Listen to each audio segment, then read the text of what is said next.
जय गुरुजी संगत जी गुरुजी की डिवाइन कॉल सत्संग प्लेटफॉर्म में आप सभी गुरु परिवार का हार्दिक स्वागत है। अगर कोई भी संगत अपना सत्संग हम लोगों के साथ साझा करना चाहती है तो वो साफ राइटिंग में अपना सत्संग लिखकर हमारी जीमेल आईडी पर सेंड कर सकती है। आपके द्वारा सुनाए गए सत्संग से जो गुरुजी की नई जुड़ने वाली संगत है उन्हें गुरुजी के कल्याण महिमा अनुभव के बारे में ज़्यादा से ज़्यादा पता चलेगा। गुरुजी के चरणों में मेरा कोटि कोटि प्रणाम। जय गुरु जी। साथ संगत जी, आज का जो सत्संग मैं आप लोगों के साथ शेयर करने जा रही हूँ वो छोटू अंकल का है। संगत जी, सत्संग शुरू करने से पहले मैं मंत्र जाप करूंगा। ओम नमः शिवाय, शिव जी सदा सहाय। ओम नमः शिवाय, गुरु जी सदा सहाय। 1983 में जब गुरुजी जलंधर में थे तो 11 साल का छोटू, जैसे गुरुजी उसको बुलाते थे, पहली बार गुरुजी के दर्शन प्राप्त उसको हुए। तब छोटू अंकल उनकी एक संगत श्रीमती सुधा आहूजा के यहाँ काम करता था। उसने जलंधर में गुरुजी को बहुत चमत्कार करते हुए देखा था, चाहे वो अपनी संगत को अमृत देना हो या फिर किसी बीमारी से छुटकारा दिलाना हो, उनका उपचार मात्र चम्मच से ही करना हो। पर क्योंकि छोटू का अपना कोई ऐसा अनुभव नहीं था तो उसने ना कभी गुरुजी को समझा और ना ही उन्हें अपनाया। कुछ समय बाद आहूजा परिवार दिल्ली आ गया और उन्हें फिर गुरुजी की उपस्थिति में होने का अवसर मिला जब गुरुजी 1995 में दिल्ली में आए थे। संगत जी, छोटू जो ड्राइवर का काम करता था, दिल्ली के रास्ते बहुत कम जानता था, इसीलिए अक्सर गलती करता था। एक बार छोटू को श्रीमती सुधा को गुरुजी के मंदिर में ले जाने को कहा गया। हमेशा की तरह उसे रास्ता निश्चिंत रूप से पता नहीं था और श्रीमती सुधा के बताने पर भी वह वहां तक पहुंच नहीं पा सकता था। जैसे ही वह मंदिर पहुंचा, गुरुजी ने सुधा से उनके ड्राइवर को कहकर घर से कुछ लाने को कहा। संगत जी, सुधा आंटी ने गुरुजी से कहा कि छोटू को रास्ता ठीक से नहीं पता है गुरुजी। तो गुरुजी ने आग्रह किया कि छोटू जाए, छोटू को भेजा जाए और उसे खुद को और बाकी सबको भी अचंभा हुआ जब वह 40 मिनटों में ही वापस आ गया। संगत जी, सुधा आंटी को लगा कि छोटू को कम से कम एक रास्ता तो याद हो गया होगा, लेकिन उस रात घर जाते समय फिर छोटू ने एक गलत मोड़ ले लिया। आने वाले दिनों में भी गुरुजी के मंदिर पहुंच नहीं पाया और ना ही वहां से वापस आ पाया। सुधा आंटी गुस्से में थी कि क्योंकि वह घर नहीं पहुंच पाता था, जबकि गुरुजी के कहने पर तो वह वहां पहुंच गया था, परंतु इस सवाल में भी इसका जवाब छुपा था। संगत जी, छोटू अपने आप नहीं पहुंचता था, गुरुजी उसका मार्गदर्शन किया करते थे और ये चीज छोटू समझ नहीं पा रहा था, ना ही सुधा आंटी समझ पा रही थी। 1996 में गुरुजी पंजाब गए हुए थे और छोटू बीमार पड़ गया था। उसे बहुत तेज बुखार था और वह 2 दिन तक बिस्तर से उठ नहीं पाया था। उसने अपनी दूसरी मंजिल के घर से उतरकर डॉक्टर के पास अपने स्कूटर पर जाने का निश्चय किया। जैसे ही वो नीचे पहुंचा, वह बेहोश होकर गिर पड़ा। अपने घर के दरवाजे तक पहुंचते हुए वह 2 बार लड़खड़ाया, फिर भी उसने अपने स्कूटर पर जाने का सोचा। जैसे ही वह स्कूटर पर निकला, गुरुजी की कृपा से उसने बहुत अच्छा महसूस किया और संगत जी वो हॉस्पिटल कुशलतापूर्वक पहुंच गया। संगत जी, उसकी खून की जांच और कुछ जांच कराने को डॉक्टरों ने कहा, परंतु अब उसे परिणाम से डर लग रहा था कि पता नहीं क्या रिपोर्ट में आए, क्योंकि उसे लंबे समय से उसने शराब धूमपान करने की आदत उसको लंबे समय से थी। उसकी जांच के परिणाम आश्चर्यजनक थे। गुरुजी की कृपा से सब रिपोर्ट ठीक आई। संगत जी, गुरुजी 1997 में दिल्ली वापस आए। तब तक छोटू गाड़ी चलाना छूट चुका था, क्योंकि उसको दिल्ली में गाड़ी चलाना बहुत मुश्किल लगता था। गुरुजी तब एम्पायर स्टेट में विराजमान थे और उन्हें किसी के यहाँ जाना था। सुधा आंटी का स्थायी ड्राइवर उस दिन छुट्टी पर था, इसलिए मजबूरन और गुरुजी की आज्ञा लेकर छोटू को गाड़ी चलाने की आज्ञा दी। छोटू थोड़ा हिचकिचा रहा था, क्योंकि उसने कुछ साल पहले ही गाड़ी चलाना छोड़ दिया था। पर संगत जी, हमारे गुरुजी तो जानी जहान है, उनसे कुछ भी नहीं छुपा है। गुरुजी ने उनकी गाड़ी चलाने की योग्यता को सहारा और उसे कहा कि तुम कर सकते हो। फिर गुरुजी ने छोटू को निर्देश दिया कि वह दोबारा गाड़ी चलाना शुरू करे और उसे एक बहुत सक्षम ड्राइवर बनने का उत्साह भी गुरुजी ने दिया। हैरानी की बात है कि 3 साल तक छोटू के पास ड्राइविंग लाइसेंस नहीं था, लेकिन एक बार भी उसे इसका दंड नहीं भरना पड़ा। अंत में गुरुजी ने खुद उसका लाइसेंस कुछ ही घंटों में बनवाया। संगत जी, क्योंकि छोटू प्रतिदिन गुरुजी के संपर्क में था, उसने बहुत सारी अद्भुत घटनाएं देखी। वह अविनाशनी गुरु स्वयं संगत को लंगर परोसते और संगत हमेशा तृप्त होकर लंगर करती। वह लोग जो साधारणता से घर पर 2 ही रोटियां खाते थे, बिना किसी परेशानी के 4-5 रोटियां खा लेते। कभी कभी संगत के लिए गुरुजी खुद चाय बनाते और बिना नापे चीनी और चाय पत्ती म, इतनी भर कर डालते कि वह चाय हमेशा इतनी बढ़िया बनती कि ना उसमें चीनी की अधिक मात्रा होती और ना ही चाय पत्ती की।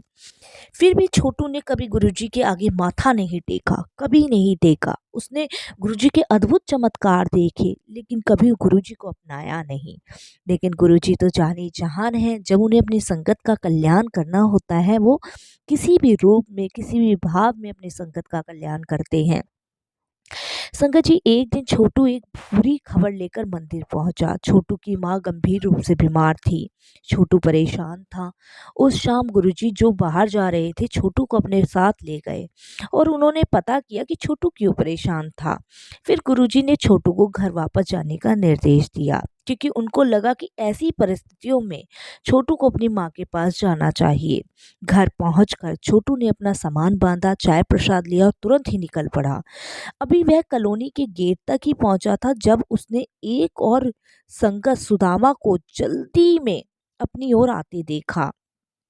उसने आकर कहा कि गुरुजी छोटू को वापस बुला रहे थे। गुरुजी ने उसे प्रसाद का एक डिब्बा दिया और बोले, तू भी की याद रखेगा, जा ले जा आ प्रसाद। 4 दिन विच मुड़ आई। संगत जी, छोटू यह सोचते हुए गया कि क्या वह उस रात दिल्ली से जा भी पाएगा या 4 दिन में वो वापस आने की तैयारी की क्या बात कर रहे हैं गुरुजी। वो यही सोचता रहा। छोटू को उस दिन की आखिरी बस पकड़ने की कोई संभावना नहीं दिख रही थी, परंतु उसे हैरानी जब हुई जब उसने देखा कि उसके लिए एक बस इंतजार कर रही थी।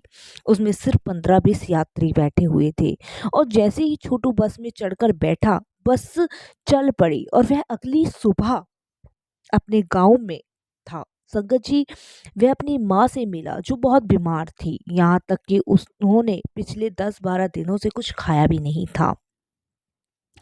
छोटू ने उन्हें डॉक्टर के पास ले जाकर जाने का उसी समय इंतजाम किया। उनकी जांच हुई और उन्हें कुछ दवाइयां लिखकर दी गई। छोटू को याद आया कि उसके पास गुरुजी का प्रसाद था और उसने अपनी बहन को वह माँ को देने के लिए कहा। उस प्रसाद के डिब्बे में पंजीरी थी, शुद्ध देसी घी से बनी हुई। संगत जी, एक तंदुरुस्त व्यक्ति को भी पचाने में वो मुश्किल होती है। यह सोचने की आवश्यकता ही नहीं थी कि छोटू की माँ उसे कैसे पचा पाएगी, परंतु उसने वह थोड़ी सी माँ को चखाई। कुछ मिनटों बाद छोटू ने चाय मांगी तो सबको हैरानी हुई जब उसकी माँ ने भी चाय पीने की इच्छा प्रकट की। रात को सब खाना खाने बैठे तो छोटू की माँ ने भी आधी रोटी मांगी और खाई। संगत जी, अगली सुबह उनकी हालत में तेजी से सुधार हो गया और वह पूरा नाश्ता कर पाई।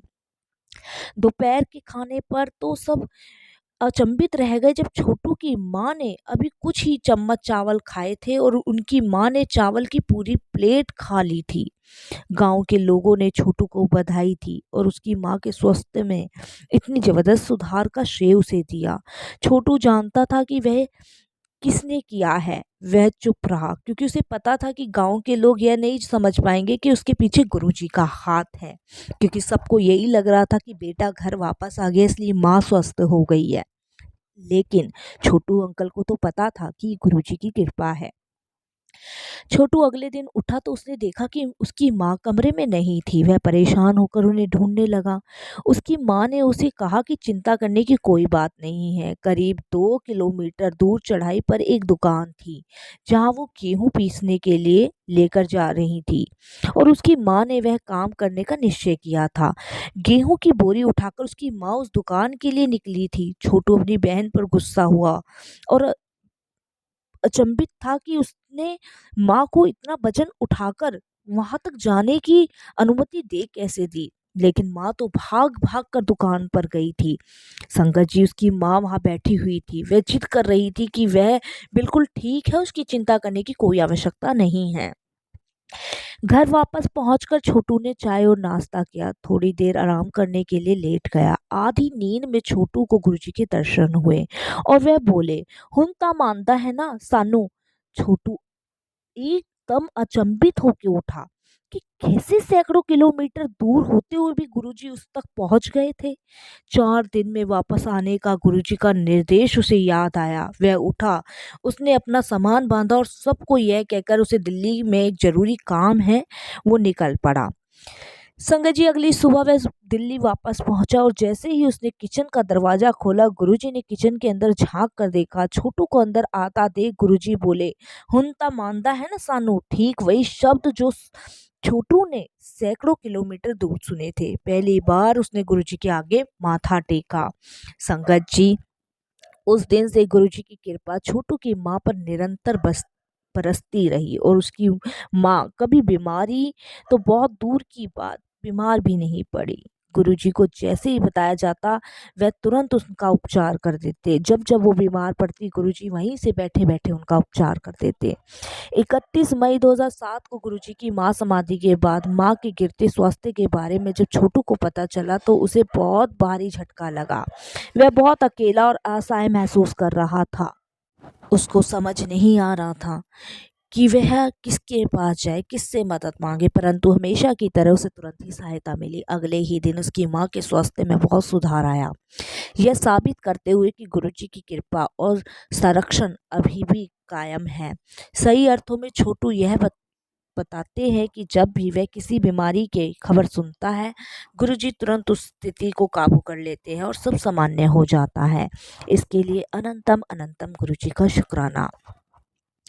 एक बार दोपहर के समय छोटू मैन हॉल में आराम कर रहा था, बिल्कुल गुरुजी के कमरे के बाहर, जब गुरुजी ने आकर उसे उठाया और पानी का गिलास लाने को कहा। जब छोटू गिलास में पानी डाल रहा था तो गिलास टूट गया, एक संकेत कि कुछ बुरा होने वाला था।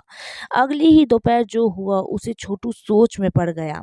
आधी नींद में उसने देखा कि गुरुजी उसके पास आते और कहते हैं, "घर नहीं जाना कंजरा, जा घर हुआ।"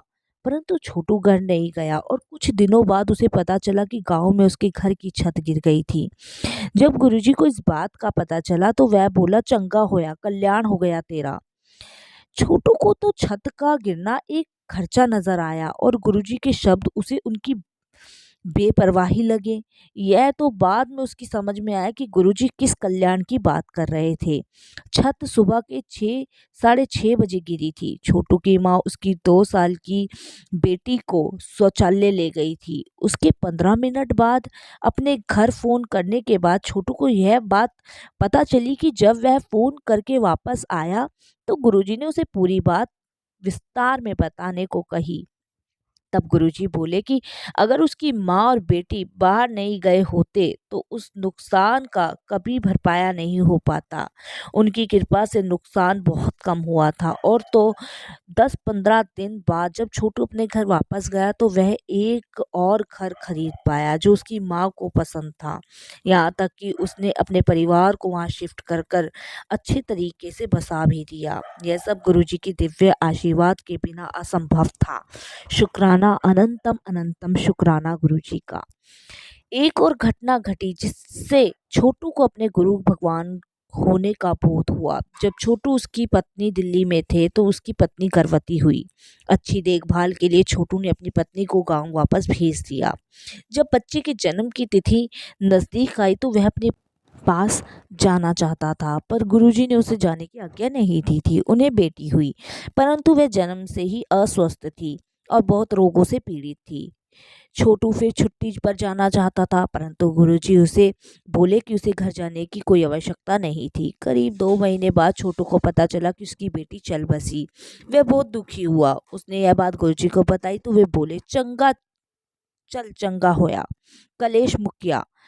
गुरुजी ने के ऐसे कहने पर छोटू को बहुत गुस्सा चढ़ा। उसने निश्चय किया कि वह गुरुजी से बात नहीं करेगा, परंतु गुरुजी ने छोटू को उसी समय अपने परिवार से बात करने को कहा।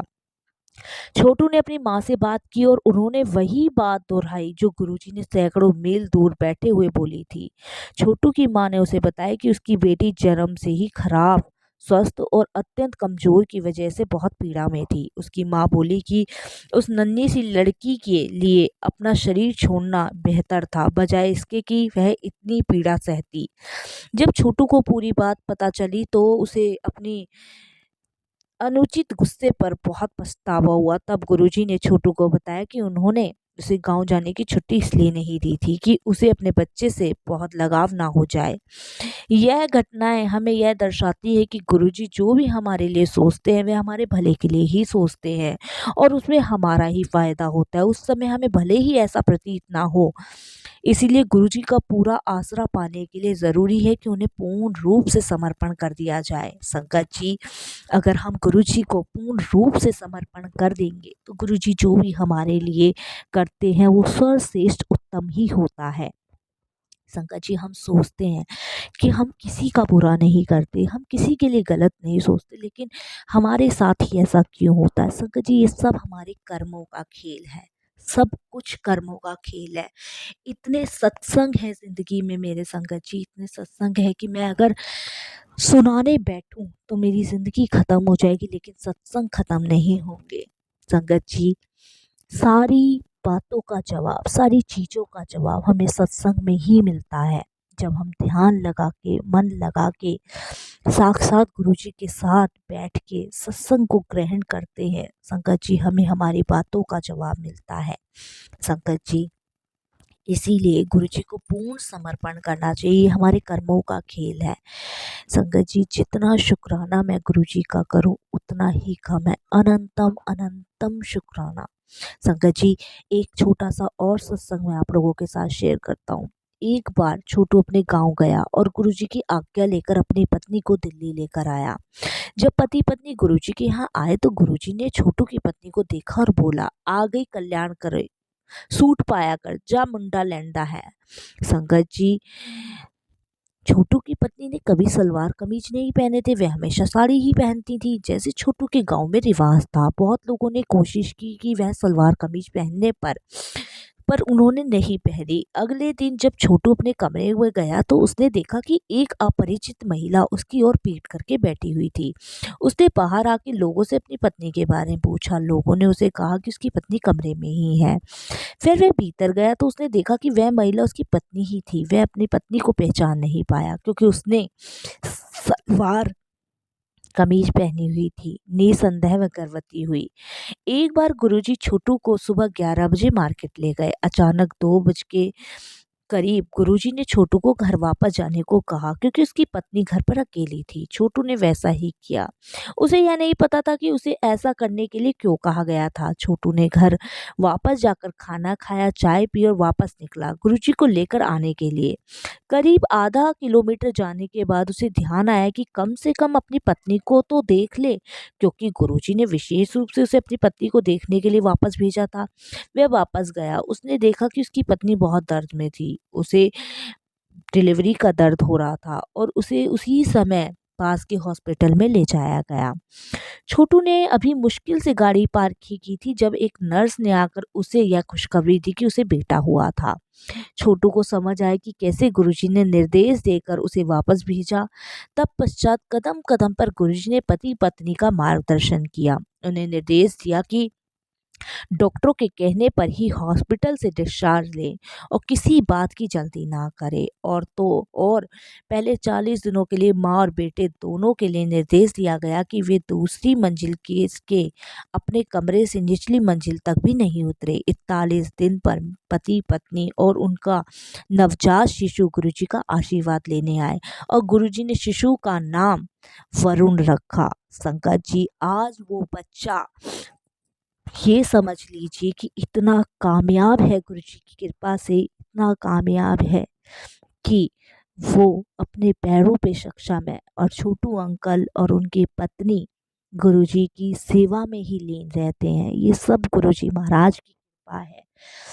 गुरुजी ने कभी भी अपनी संगत में भेदभाव नहीं रखा, चाहे वो उनका ड्राइवर हो, चाहे वो यहाँ का प्रधानमंत्री हो, चाहे कोई भी हो। गुरुजी सभी संगत को एक सदा प्रेम करते हैं। संगत जी, ऐसे गुरु का पूर्ण आशीर्वाद लेने के लिए पूर्ण समर्पण बहुत ज़रूरी है। जब हम पूर्ण समर्पण गुरु जी को कर देंगे, संगत जी, ना जाने कितने जन्मों के रोगों के पाप कष्ट हो जाएंगे। गुरु जी हमेशा, हर समय, हर राह पे मार्गदर्शन हम लोगों का करते हैं और करते रहेंगे। जय गुरु जी। संगत जी।